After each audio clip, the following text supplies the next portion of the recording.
Welcome to the Talkin VAWLS Network. My name is Boogie Bentley. It's that time of year. Tomorrow, transfer portal season begins. And I want to look at this a couple of different ways when it comes to Josh Heupel and this football team. I've got an article that I want to go through. The title of that article is Josh Heupel Details Tennessee's Plan for Spring Transfer Window. And then I want to apply that to something that Josh Pate said in a video earlier today and kind of look at this portal for the post-spring movement from a couple of different directions here. But first, I want to ask you guys, when you look at this Tennessee football team going into year 4 of the Josh Heupel era, I think it's a huge year for Tennessee. I think it's a college football playoff run. I do. I truly believe that. I think they're going to have a lot of success in the class of 2025. But when you look at this football team going into year 4, if there's something you could patch up, something you could fix, what is your transfer portal needs? Put them in the comment section right now. If you could add a player at any position, what would it be? On the flip side of that, is there anybody on this Tennessee football team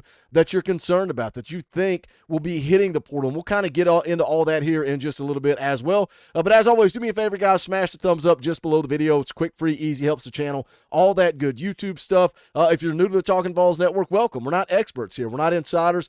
This is a bunch of fans talking about Tennessee football for the fans, by the fans. If you like what we do, make sure you subscribe, click that bell for notifications, all that YouTube jazz. We'll be live tomorrow night, Tuesday night. I'm live every Tuesday night at 6:30 p.m. Eastern time. We play some NCAA football, but we also talk all things Tennessee football. We'll be live Wednesday night, 7 p.m. Eastern time.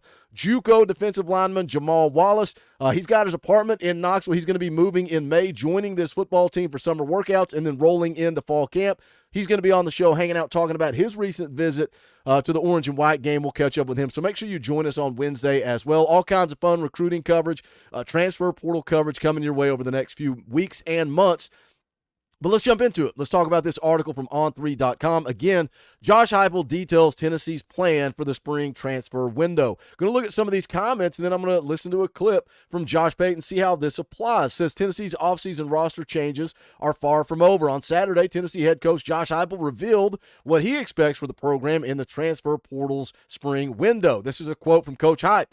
Says at the end of the day, you're trying to make your roster as good as it can be. We're going to go through that process, have exit meetings with our own players. He says, I think the culture piece is extremely important, in particular at this time of the year, because there's not a lot of time with them before you get to training camp.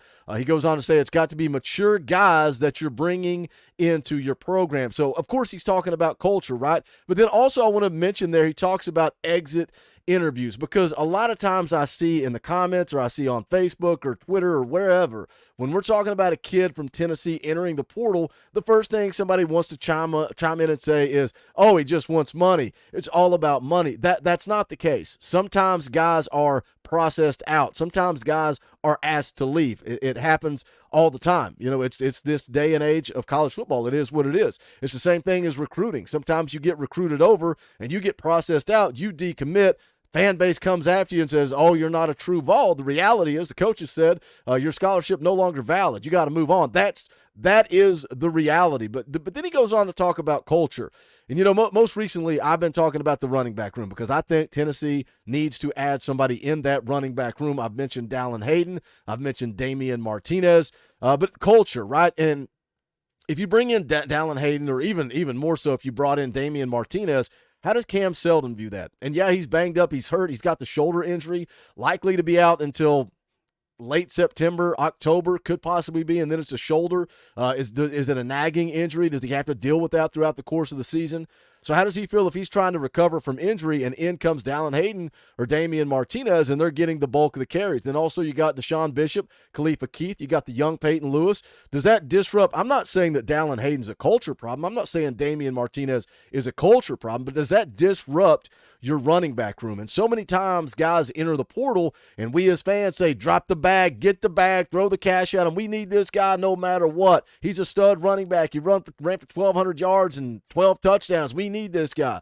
We don't look at what's going on in that locker room. We don't look at the chemistry. We like to talk about it. We like to talk about the culture that Josh Heupel's created, but we don't want to make the decisions that lead to that good culture that Josh Heupel has created.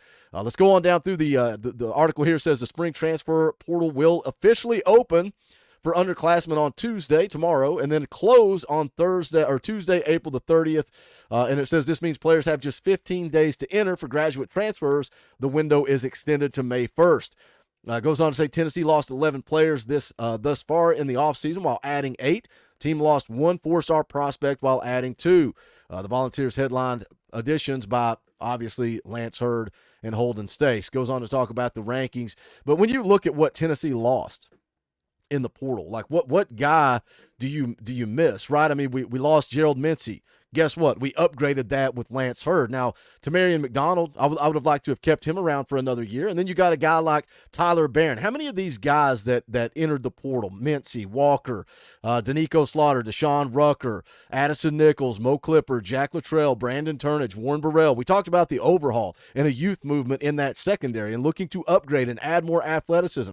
How many of those guys sat down in these exit interviews and Heupel said, look, we're moving in another direction? We'll never know the answers to that question, but that's the reality of college football. Let's take a listen to what Josh Pate had to say recently as the spring window gets ready to open. This is from earlier this morning. I am hearing still that we should expect a ton of movement, some big names. I am stopping short of sharing those big names because, number one, it's normally told to you in confidence. Number two, I don't know if they're going to move. So some of them are going to move. I don't know which ones are going to move. I want to remind you of something as we dive into this. So let's start there. He's expecting some big-time names to enter the transfer portal. Do you guys think we're safe from that? When you roll through Tennessee's roster and you look at the big stars, the playmakers, let's start with quarterback Nico. He ain't going anywhere. I think we're safe there. You look at this offensive line. I think these guys are coming back because they wanted to compete with Nico, Brew McCoy, Squirrel White. I mean, I think these guys, again, we talk about the culture that Josh Heupel's created. I think these guys want to play for Hype. I think they want to play for Tennessee. You move to the defensive side of the ball, the defensive line, the playmakers. James Pierce, does that concern you when you heard, Josh Pate last week talking about how one of the top defensive players in the country, a guy that's going to be on a lot of preview magazines, could possibly enter the portal, and his football team doesn't even know about it yet? Does that concern you? So I'm asking you guys in the chat, in the comments, is there anybody on this football team that is a big-time playmaker that concerns you? Again, I think we feel pretty safe because of the culture that Josh Heupel has created. Let's hear a little bit more from Josh Pate. Everyone, of course, is focused on who's going to transfer, and you're focused on the big names that are going to be on the move. This is a really, really ugly business now. Once guys started getting treated like professionals on the positive side of things, they started getting treated like professionals on the negative side of things. That means it's not just transfer portal week, guys, it's also cut week. You won't hear that terminology.